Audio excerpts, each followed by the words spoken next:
Hi guys, it's Amy, or Aurelia, whatever you prefer. And I am going to be answering your questions.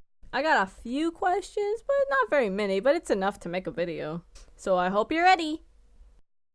2 questions by Raging Hitler Parodies. Beautiful name. 1. Can you make Sally and Chica play Star Wars Battlefront 2 2017? You know, I was actually planning on making like videos of Sally and Chica playing video games. I've seen videos online where people are role-playing as fictional characters playing video games. And I kind of wanted to do that with Sally and Chica.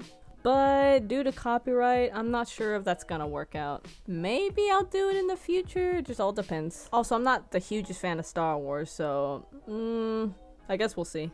2. Have you heard about Battlefront 2 microtransaction controversy? If it's that buy to win thing, then yes, I have heard, and I don't like it. That is not very cool, to me at least. That's just my opinion though. Question by DLASMR.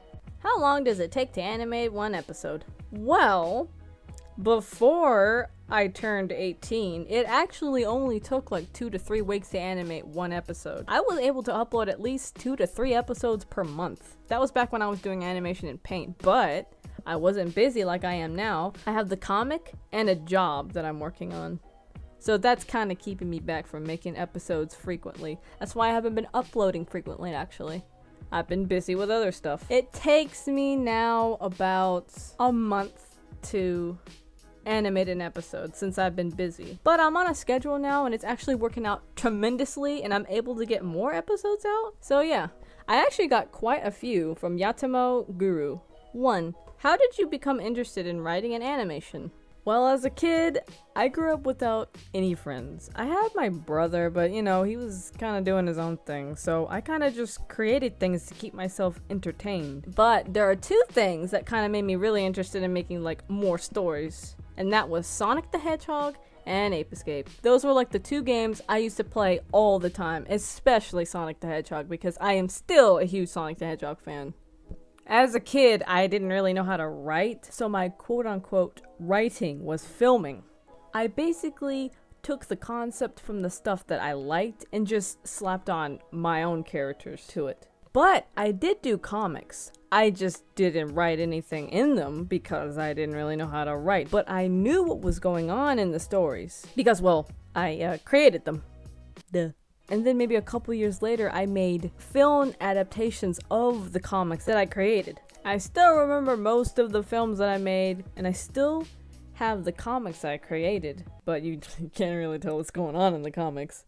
But the film adaptations, sadly, I threw them all away because around 2011, 2012, I was getting bullied really bad, and I was kind of embarrassed by them. I didn't want anyone to see them, so I kind of just threw them all away, which I regret. Wait, what was the question again? I'm getting off track. Oh, it was about writing of Sonic the Hedgehog. It's the best game. It's a good game. I like the series. It helped me create stories and the other stuff, I think, yeah. And animation? There's a few things that actually inspired me to do animation. Freaking gnat flew in my face. 1. There were specific YouTubers that I used to watch on YouTube that would do animation, and I was always so, like, astonished by their work. I was like, I want to do that. So, but before then, I was kind of doing animation. I was like 8 or 9 when I started doing it. I think it was on some sort of like Disney I don't remember the program. It was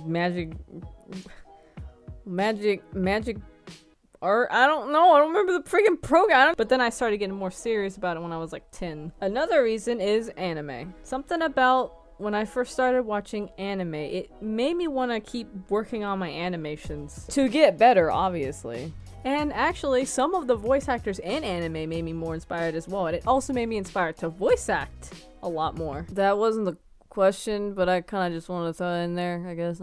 2. How did the idea for Sally and Chica come about?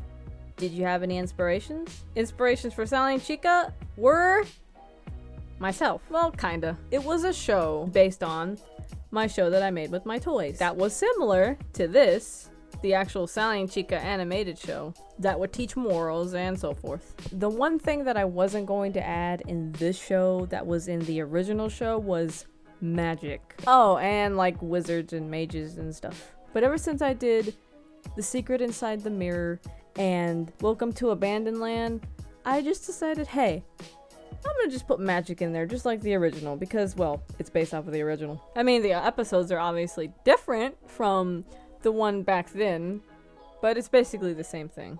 Same concept, at least. I made that show way back in 2008 or 9. I was like really young when I made it. But I always liked making moral stories. For some reason. As you can tell, this show is aimed towards younger viewers because of the morals. But anyone can watch this and learn a thing or two if they want.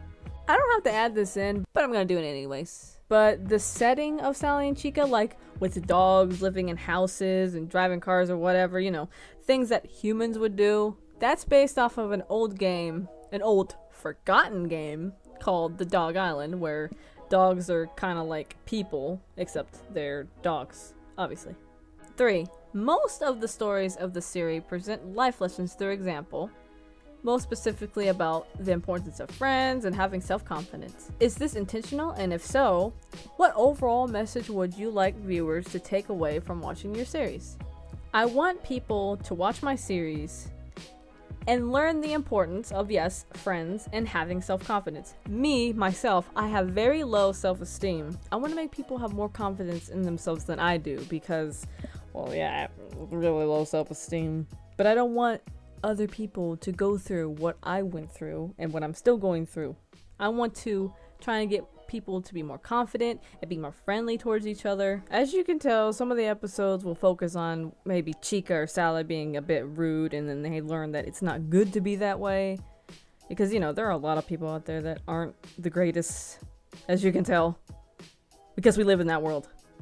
Sorry. As you can tell, I am super specific on morals and how I portray them. I want them to learn the moral that was in the episode they watched. Like, don't jump to conclusions, look around you before you judge, be friendly to anyone even if their opinions are different than yours, take things slow and steady with a relationship, things like that. I want people to be like, hey, I've gone through that before, or something like, hey, I'm going through that as well. And I don't want them to feel like they're alone. A lot of people go through that sort of stuff all the time. I want them to learn from the episodes. That way, they can take that advice and use it in their real life. I mean, a lot of kid shows do that. Like, they always have morals and stuff. So I want to be that way too. I want people to take my lessons, use them, and maybe it helps them. I just want to help in some way. 4. Who are your favorite characters to write for? That's easy. Chica. End of story. I'm just kidding.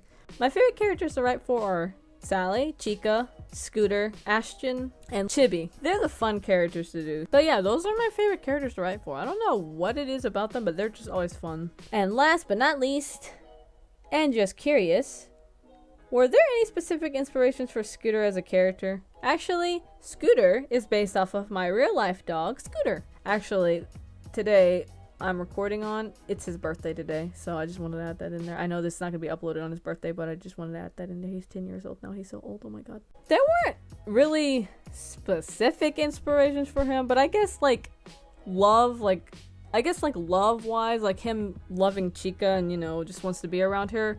I guess you could say Amy Rose was kind of an inspiration for that. He's not obsessive over her like Amy is obsessed with Sonic. It's more of just like, you know, he likes her and he just wants to protect. He wants to love and protect. I know this is super random, but actually, he was even like that in the original shows that I would make that weren't Sally and Chica, because there were other shows that I made that had the character Sally and Chica in there, and most of the time, he was a villain.